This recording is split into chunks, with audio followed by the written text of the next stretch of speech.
La parade nuptiale est simple. Le mâle repère une femelle et l'immobilise pour la féconder. Il est attiré par les phéromones qu'elle émet quand elle est réceptive. Il passe plusieurs jours à flairer sa piste chimique avec les récepteurs de sa langue. Ensuite, il doit la convaincre qu'il est un bon géniteur potentiel. Il se frotte à elle pour gagner ses faveurs. Ce rituel amoureux est aussi une question de vie ou de mort. Le faux corail est ophiophage, c'est-à-dire qu'il mange des serpents. Chacun a peur que la rencontre ait une issue fatale. Mais, après tout, la priorité est la perpétuation de l'espèce. Le mâle et la femelle évitent les mouvements brusques qui pourraient être mal interprétés.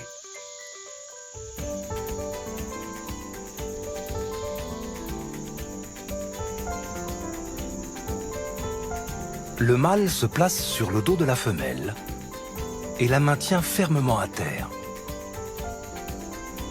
Il possède 2 organes génitaux, appelés hémipénis. Il en insère un dans le cloaque de la femelle.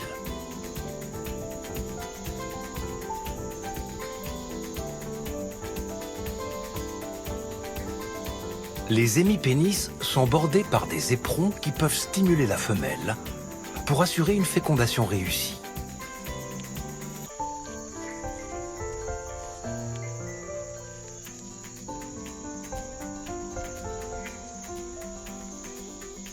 L'accouplement dure en moyenne 20 minutes. Mais chez certaines espèces, cela peut aller jusqu'à plusieurs heures.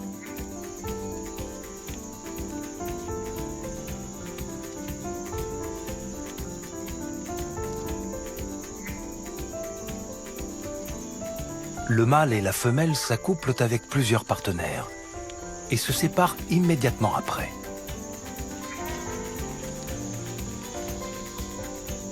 La femelle pondra, puis abandonnera ses œufs.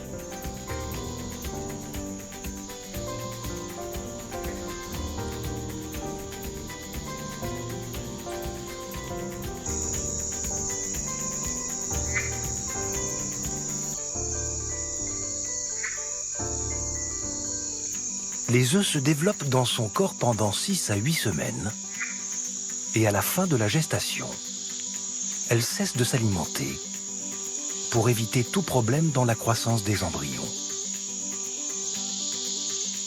Tous les serpents peuvent jeûner, même en temps normal. Ils peuvent se priver de nourriture pendant de longues périodes, sans avoir besoin d'hiberner ou de dormir pour ralentir leur métabolisme. Ils ont dû s'adapter pour développer un mode d'alimentation particulier.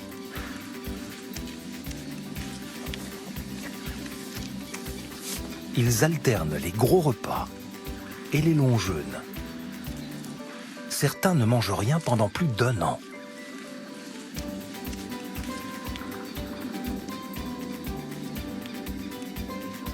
Ils peuvent aussi arrêter de boire.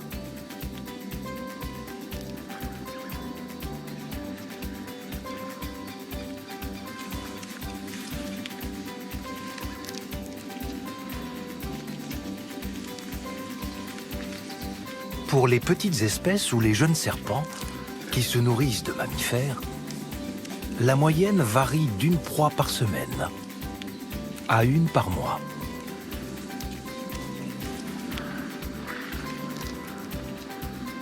La plupart mangent encore moins souvent.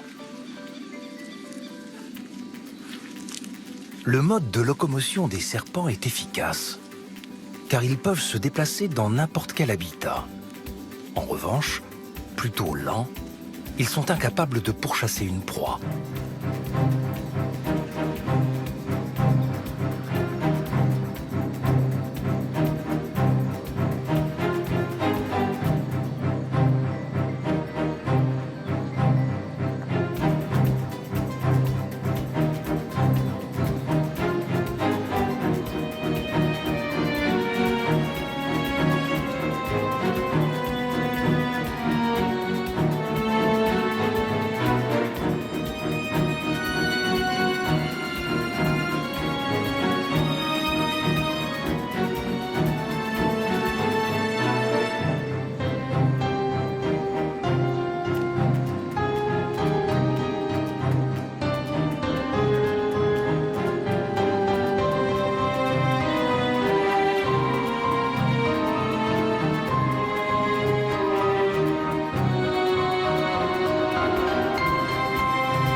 Pour chasser, les serpents tentent des embuscades.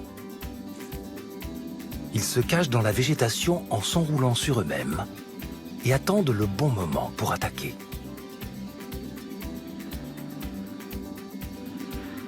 Ils se projettent vers l'avant, avec une portée d'environ 1/3 de leur longueur. C'est avant tout un jeu de patience. La cible doit être proche.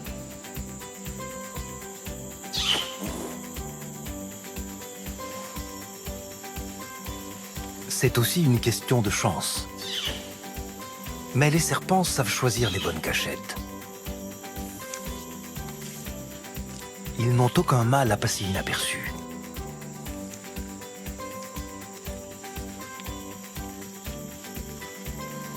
Les motifs et les couleurs de leurs écailles se fondent dans leur environnement. Et ils savent rester immobiles ou avancer très lentement.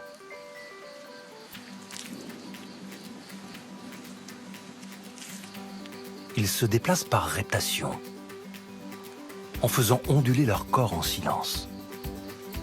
Leurs techniques de camouflage sont utiles pour chasser, mais elles les rendent aussi plus difficiles à repérer pour les humains. Elles sont à l'origine d'accidents avec des espèces venimeuses. Les hommes ont appris à se méfier des serpents à cause de leur venin, qui est avant tout une adaptation à l'écosystème. Le but du poison n'est pas défensif. Il sert avant tout à neutraliser les proies.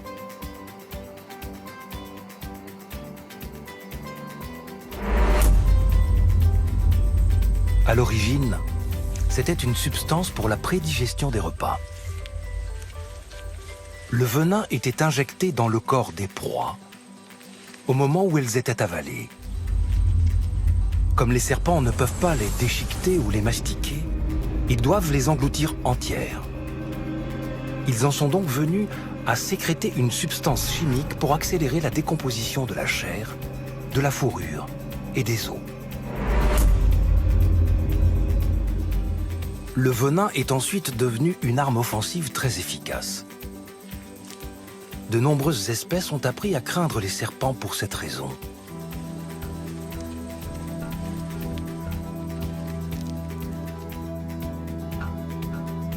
Les scientifiques classent les espèces selon le mécanisme utilisé pour l'injection du venin. Les solénoglyphes ont des crochets mobiles, longs et creux. Ils sont situés à l'avant de la mâchoire et se redressent quand ils attaquent.